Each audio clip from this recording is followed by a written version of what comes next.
নজরুল গীতি শুনে মৃত্যু দিবসে নজরুল গীতি শুনে রবীন্দ্রনাথের জন্ম মৃত্যু দিবসে রবীন্দ্রসঙ্গীত শুনে এদের যে উদার নৈতিক চেতনা, সেই চেতনাকে ঢাকা দেওয়া যাবে না। কেউ কেউ যদি মনে করেন শেখ হাসিনার একদলীয় কর্তৃত্ববাদের অবসানের পরে আরেক ধরনের কর্তৃত্ববাদ তৈরি করবেন, নানাভাবে রাষ্ট্রীয় চক্রান্তের মাধ্যমে এটা এই দেশের মানুষ ব্যর্থ করে দিবে। আপনারা সেই ব্যাপারে আমি মনে করি বাংলাদেশের মানুষের যে মূল চেতনা সেটিকে ধারণ করার চেষ্টা করুন, সেটিকে বোঝার চেষ্টা করুন। অপপ্রচার দিয়ে সুযোগের আপনারা এর আগেও আমরা দেখেছি নানাভাবে সুযোগ সন্ধানী হওয়ার চেষ্টা করে আপনারা কিন্তু জনগণ থেকে বিচ্ছিন্ন হয়ে গিয়েছে।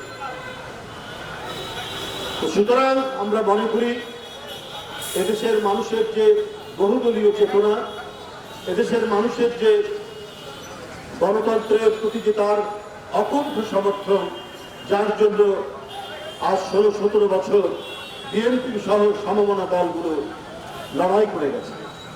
আমরা আন্দোলনের কর্মসূচি পালন করেছি। আন্দোলনের কর্মসূচি পালন করার পরে শেখ হাসিনার ভয়ে আমরা আবার তার কাছে আত্মসমর্পণ করিনি, বরং শেখ হাসিনা আমাদেরকে জেলে পুরেছে, শেখ হাসিনা আমাদেরকে কারাগারে নিয়ে গেছে। আবার কারাগার থেকে বেরিয়ে এসে এই অত্যাচারের বিরুদ্ধে আমাদের কণ্ঠকে আমরা উচ্চ কণ্ঠ করেছি নিরবচ্ছিন্ন ভাবে। কোনো বছর কোনো সময়ে আমরা এখান থেকে পিছপা হইনি। যদি সরকারের সাথে কোনো ধরনের বোঝাপড়ার ব্যাপার থাকতো তাহলে বেগম খালেদা জিয়াকে 7 বছর বন্দী থাকতে হতে পারে। বিএনপি গর্বিত দেশনেত্রী বেগম খালেদা জিয়ার জন্য, কারণ জনগণকে যে ওয়াদা দেন সেই ওয়াদা থেকে তিনি বরখেলাপ করেন না।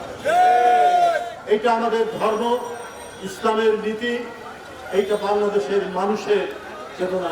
মানুষ চায় যে রাজনীতিবিদ ওয়াদা করে, অঙ্গীকার করে এবং সেই অঙ্গীকার পালন করে, সেই রাজনীতিবিদকেই দেশের জনগণ ভালোবাসে।